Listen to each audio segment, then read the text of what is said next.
Altistoria, l'émission qui décrypte l'histoire locale de Haute-Loire. Pour chaque chronique, un invité expert d'un sujet de votre histoire locale. Altistoria, tous les mercredis à 19h et tous les samedis à 10h sur les ondes d'FM 43, à retrouver sur Spotify ou sur www.radiofm43.org. Bonjour à tous chers auditeurs, bienvenue à Altistoria pour une nouvelle chronique sur l'histoire locale. La Haute-Loire est une terre riche en légendes et croyances populaires. Au fil des siècles, la société altiligérienne s'est construite avec les régimes politiques du pays, les religions, les guerres, mais aussi les us et coutumes qui rythmaient la vie locale des villages d'antan. C'est le cas de nombreuses croyances populaires qui auparavant étaient prises très au sérieux par les habitants de Haute-Loire. Et peut-être toujours encore d'ailleurs. Aujourd'hui, nous nous arrêtons un instant, le temps d'une chronique, sur les Dames Blanches de Haute-Loire. Et pour nous en parler, nous recevons Patrice Ray, directeur du musée des croyances populaires du Monastier-sur-Gazeille. Bonjour Patrice. Bonjour Loïs. Patrice, tout d'abord, pour situer nos auditeurs dans le temps, est-ce que la Dame Blanche est une histoire récente ? Alors beaucoup de jeunes auditeurs, beaucoup d'enfants imaginent que les histoires de Dames Blanches viennent de leur génération et sont toujours très étonnés quand ils viennent visiter le musée des croyances populaires et de voir des histoires de Dames Blanches qui étaient racontées par leurs arrière-grands-parents et qui sont des histoires qui souvent viennent de la nuit des temps. On parle souvent d'autostoppeuses fantômes, vous savez, de Dames Blanches qui attend sur le bord de la route pour effrayer l'automobiliste, mais ces histoires sont beaucoup plus anciennes. Vous voyez, il y a eu une petite adaptation à la modernité avec l'automobile, mais on raconte que ces Dames Blanches sont les fantômes, sont des revenants.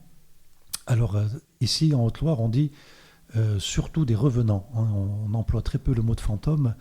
Ce sont des personnes qui reviennent de l'autre monde, qui reviennent de la mort, du purgatoire en fait.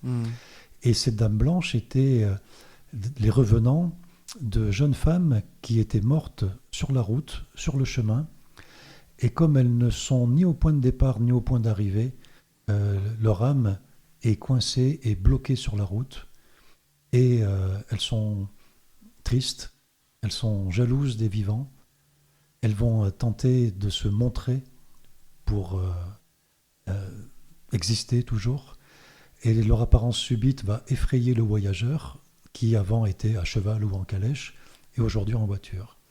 Alors elles apparaissent quand ces toutes premières Dames Blanches ? Vous disiez que c'était bien avant la naissance de l'automobile. Alors, en Haute-Loire, de quand datent les témoignages les plus anciens de Dames Blanches ? Alors on a des histoires de Dames Blanches comme les Dames Blanches de Taillac, qui est une histoire certainement médiévale, qu'on trouve déjà au Moyen-Âge, qui étaient 3 Dames Blanches qui portaient des grosses dalles en pierre sur leur tête. Et on parle du tombeau des Dames Blanches justement, et qu'elles soulevaient ces dalles en pierre pour sortir de leur tombeau et comme toujours apparaître aux vivants pour ne pas être oubliées. Parce qu'on croyait évidemment à l'époque très fort au purgatoire, et qui est une antichambre entre l'enfer et le paradis, et que ces gens attendaient d'être jugés, et qu'il fallait se souvenir d'eux, prier pour eux, leur faire dire des messes, pour qu'ils puissent accéder au paradis. Et ça explique beaucoup d'histoires de revenants, de fantômes, particulièrement en Haute-Loire, et entre autres ces histoires de Dames Blanches. Alors apparemment, il y a plusieurs Dames Blanches en fonction des localités, en Haute-Loire, comme les loups-garous un peu. C'est-à-dire qu'on a des Dames Blanches en fonction de zones précises. Alors combien est-ce qu'elles sont ces Dames Blanches en Haute-Loire, Patrice ? Et qu'est-ce qui les différencie ?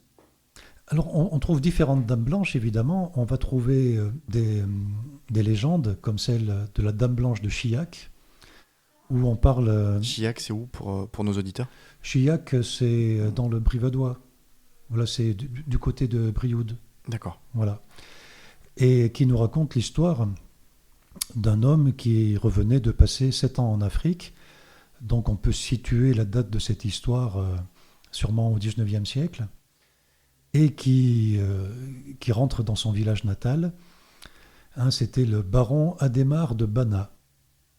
Voilà, et qui n'avait peur de rien, parce qu'il avait été confronté à des choses terribles en Afrique. Hein, il avait vu de la sorcellerie, euh, des choses très impressionnantes. Et en rentrant chez lui, il trouve toutes les maisons du village fermées, les portes closes, les volets fermés. Il ne comprend pas ce qui se passe. Et plutôt que de rentrer directement dans sa maison qui est à l'extérieur, il essaye de frapper aux portes, dire mais que se passe-t-il? Et les gens disaient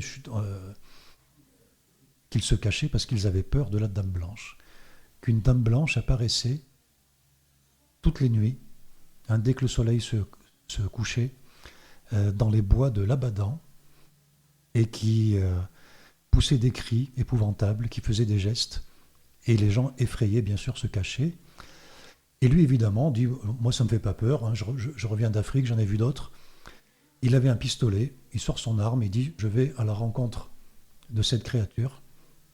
Il va dans les bois, je pense qu'il fait un petit peu moins le malin dans les bois, et les nuages s'écartent, la lune apparaît, et dans un rayon de lune, il voit apparaître, évidemment, cette forme blanche qui se dirige vers lui, qui fait des grands gestes avec ses bras, qui pousse des gémissements. Et il braque son arme sur le visage de l'apparition en lui disant qui es-tu? Es-tu chair ou esprit? Et plus il s'approche, plus il voit la forme distinctement et il reconnaît sa vieille maman qui était devenue folle pendant son absence.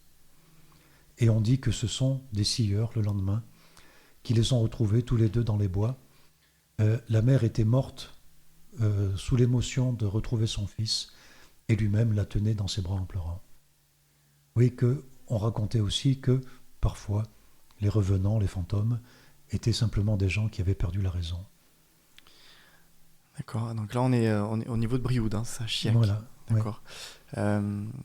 Après, on a d'autres histoires de Dame Blanche, beaucoup plus légendaires, hein, qui vont vraiment être des fantômes, comme la Dame Blanche de Chomlix, où on dit c'est le fantôme d'une noble dame qui, les jours de grand brouillard, par exemple, va s'asseoir sur un fauteuil de pierre, sur un endroit où il y a une coulée de pierre qui va ressembler à un fauteuil, et que ces gémissements, ces plaintes, ainsi que des larmes de sang hein, qui vont sortir de ses yeux, qui vont flotter en l'air, vont remettre sur le droit chemin le voyageur égaré. Et donc c'est illustré donc, au musée des croyances populaires. Et il n'y a pas très longtemps, il y a un très vieux monsieur qui participait à une visite, et je racontais cette histoire. Il a attendu que tout le monde soit sorti pour venir me dire à l'oreille, ce que vous avez raconté, c'est vrai. Moi, quand j'étais enfant, je m'étais perdu dans le brouillard en allant à la pêche, et j'ai été sauvé par les larmes de feu de la Dame Blanche qui m'ont ramené sur la route. Donc là, on est sur la Dame Blanche de Chomlix. Voilà. D'accord, Chomlix, c'est où pour nos auditeurs? Chomlix, c'est sur la route entre le Puy-en-Velay et la Chaise-Dieu. D'accord. Voilà. Donc une Dame Blanche sauveuse. Voilà, plutôt bénéfique. Voilà. Plutôt bénéfique, mais ce qui concerne la plus grande partie des Dames Blanches, parce qu'elles vont avoir un rôle ambivalent entre le bien et le mal, parce qu'elles vont effrayer le voyageur sur la route, ça c'est plutôt maléfique, mais ce voyageur va freiner, ralentir, s'arrêter, et n'aura pas le même accident qui a causé la mort de la jeune fille, et ça c'est le côté bénéfique. D'accord, donc des dames blanches qui font le bien ou le mal. Donc quelque part aussi qui incarnent un peu l'être humain dans toute sa splendeur entre le bien et le mal. Voilà, qui vont incarner l'humain, qui vont incarner le revenant de quelqu'un qui est mort, qui ne veut pas être oublié.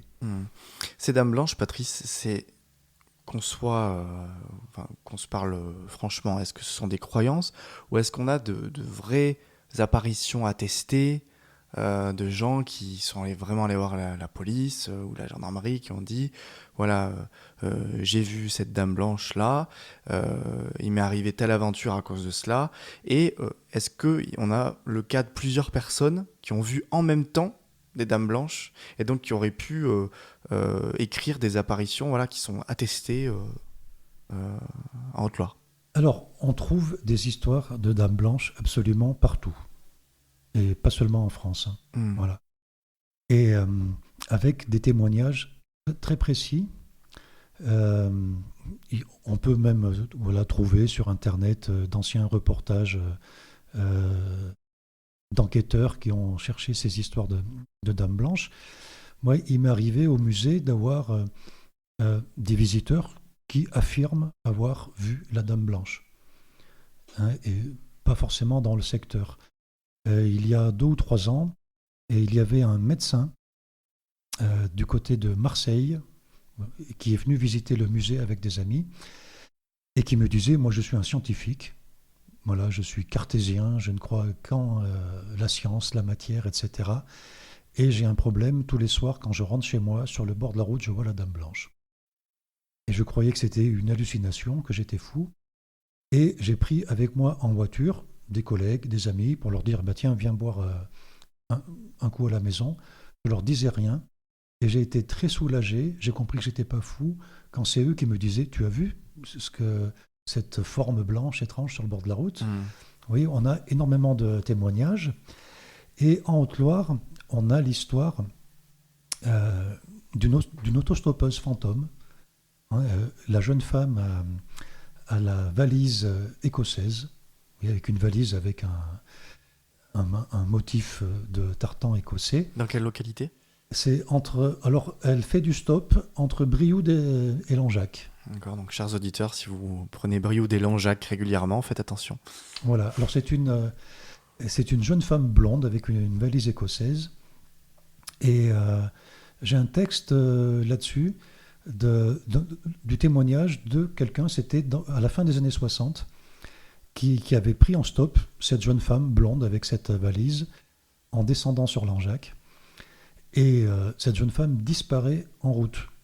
C'est-à-dire, dans la voiture, tout à coup, elle n'est plus là. D'accord, donc c'est des apparitions où la Dame Blanche est dans la voiture. Voilà, Hein. elle fait du stop, D'accord. on Ok. s'arrête, elle monte, et on se met en route, et au bout d'un moment, elle disparaît. Et cette personne était allée à la gendarmerie de Langeac pour en parler, Hmm. et les gendarmes de Langeac lui ont sorti la valise qui était à la caserne de gendarmerie.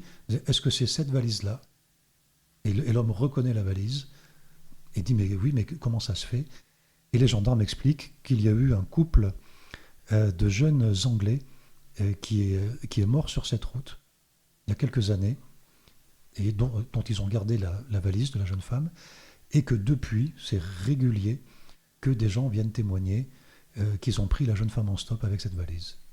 D'accord, donc en fait le fantôme de cette personne décédée sur cette route réapparaît très régulièrement pour monter dans la voiture des passagers. Alors moi, je ne l'ai jamais vu, hein, bien Hmm. sûr, mais pour dire qu'il y a des histoires très anciennes qui parfois s'adaptent légèrement Hmm. au monde actuel, mais aussi des histoires modernes de dames blanches ou de revenants en général.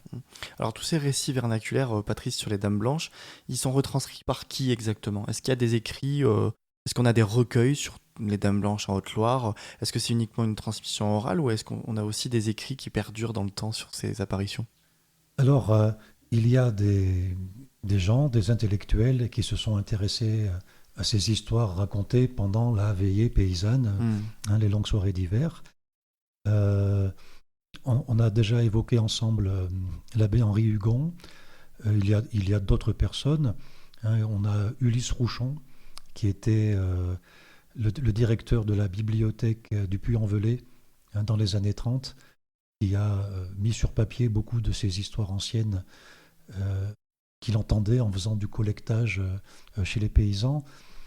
À une époque plus moderne, il y a Christian Aceza, par exemple, mais bon, il y en a d'autres. Et tous ces gens ont écrit des ouvrages qui, malheureusement, n'ont pas été édités à un très très grand nombre d'exemplaires. Et moi, une partie de mon travail consiste aussi à retrouver des ouvrages parfois écrits dans les années 1920, par exemple, Hmm. par des gens comme ça, quoi, voilà. Hmm. Et pour vérifier si ça correspond à ce que moi je vais enregistrer aussi chez des gens très très âgés euh, dans des maisons de retraite, par exemple, qui ne sont plus des acteurs directs de cette culture.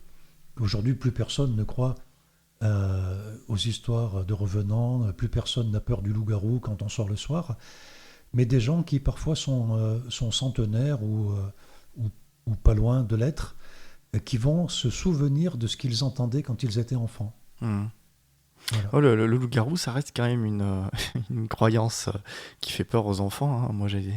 Moi, personnellement, quand j'étais avec mes frères, quand j'étais petit, c'était le loup-garou, ou le loup en général, c'était quelque chose qui faisait peur, hein. Alors la Dame Blanche, moins. euh, Peut-être parce que c'est moins retranscrit à l'oral, notamment aux enfants. Euh, la dernière Dame Blanche en Haute-Loire qui a été aperçue, portée à votre connaissance, vous savez quand c'était? Oh, c'est très très récent.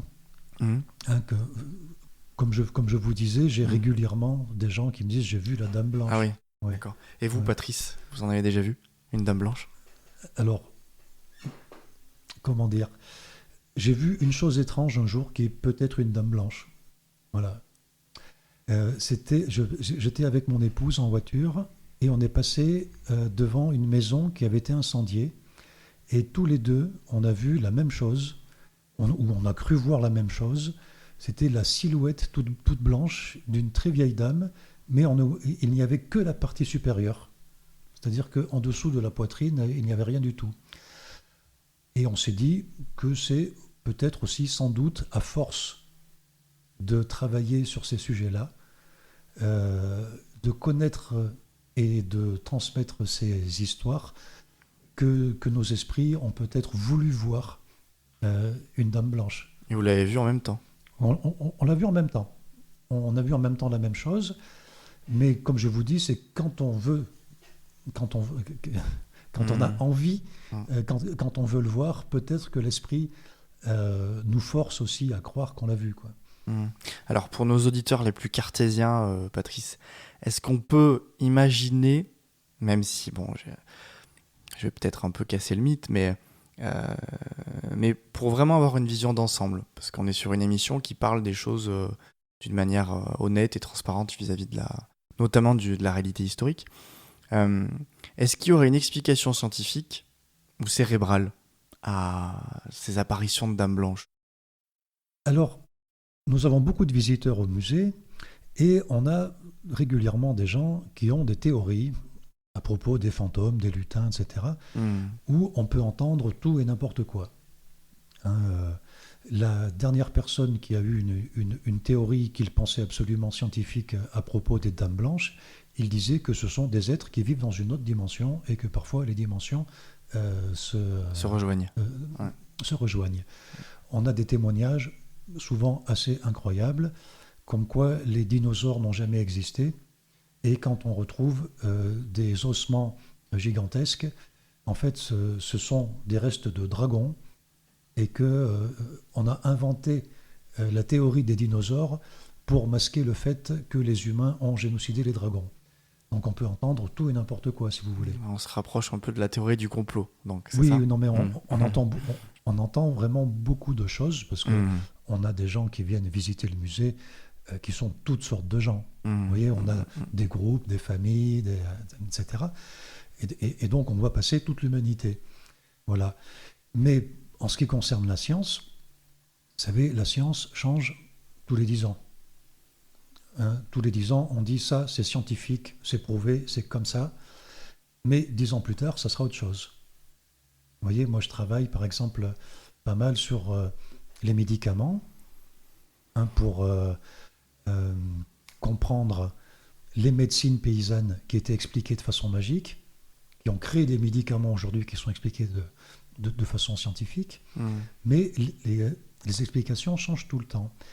Et on peut penser aussi qu'il n'existe pas que la science. Par exemple, dans ces médecines paysannes, on a des gens qui coupent le feu. On a des coupeurs de feu, des barreurs de feu, qui font disparaître les brûlures, parfois même par téléphone. Et vu que ça fonctionne, c'est même utilisé parfois par les hôpitaux ou par les médecins. Et moi, j'ai eu la chance de discuter avec des grands professeurs de médecine qui me disaient c'est absolument impossible scientifiquement que ça fonctionne, mais devant le fait accompli, on est bien obligé de le reconnaître et de l'utiliser. D'accord. Donc, je pense qu'il faut être un petit peu modeste, se dire on ne comprend pas tout. Vous voyez, il n'existe peut-être pas que la science, parce que croire que la science va tout expliquer, tout soigner, etc., c'est sans doute aussi une croyance. La science évolue, part, revient, les croyances restent, c'est ça, Patrice? Alors, les croyances restent d'une façon un peu détournée, si vous voulez. Que ces croyances étaient prises très au sérieux pendant des siècles et des siècles, pendant toute notre histoire depuis le début. Elles ont disparu, ou presque disparu, en l'espace d'une vingtaine d'années, quand les gens ont quitté les fermes pour aller travailler en ville, quand ils ont eu la télévision, acheté des voitures, construit des maisons, etc. C'est la génération de mes parents. Mais ces histoires reviennent avec Internet, avec le cinéma, vous savez, surtout le cinéma américain, la littérature fantastique, la bande dessinée, et ne sont plus prises comme une réalité, en fait. Ces histoires, ces légendes, ne sont plus une explication du monde. Voilà, mais un moment de détente. Merci beaucoup Patrice d'être venu sur les ondes de Radio FM 43 pour nous parler des Dames Blanches. Je vous rappelle que vous êtes le directeur du musée des croyances populaires du Monastier. Ce musée, on peut le visiter à n'importe quelle période de l'année? En ce moment, le musée est ouvert sur rendez-vous pour les groupes. Voilà, on a des groupes régulièrement. Et sinon, la pleine saison, c'est à partir du 1er mai où le musée est ouvert tous les jours, sauf les lundis. Mais vous pouvez vous renseigner. On a un site internet très détaillé avec tout ce qu'il faut. Et site internet, page Facebook aussi, je crois. Voilà. Donc, chers auditeurs, si vous souhaitez en découvrir davantage sur les Dames Blanches, mais en général, sur les croyances populaires, locales, et sur les légendes altiligériennes, je vous invite à venir rencontrer Patrice dans son musée. Merci beaucoup, Patrice, d'avoir accepté notre invitation. Merci à vous. Prenez soin de vous, chers auditeurs, et à la semaine prochaine pour une nouvelle émission Altistoria. Altistoria, l'émission qui décrypte l'histoire locale de Haute-Loire. Pour chaque chronique, un invité expert d'un sujet de votre histoire locale. Altistoria, tous les mercredis à 19h et tous les samedis à 10h sur les ondes d'FM 43, à retrouver sur Spotify ou sur www.radiofm43.org.